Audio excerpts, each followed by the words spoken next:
હવે સુરત શહેરના રિંગ રોડના બ્રિજ ઉપર જતા વાહન ચાલકોની મુશ્કેલીમાં વધારો થશે।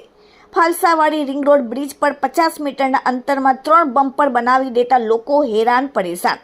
સ્પીડ બ્રેકરથી લોકો હેરાન પરેશાન થતા જોવા મળ્યા।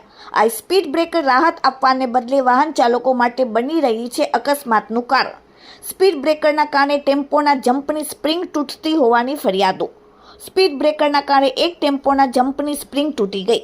ટેમ્પો બ્રિજ પર જ બંધ થતાં ટ્રાફિક જામની લાંબા સીન જોવા મળ્યા અને ટ્રાફિક જામના દ્રશ્યો સર્જાયા।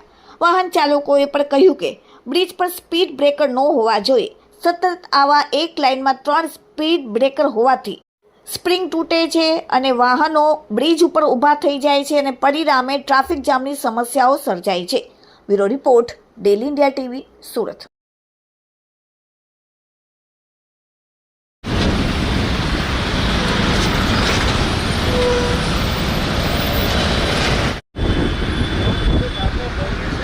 ये जाए वो ले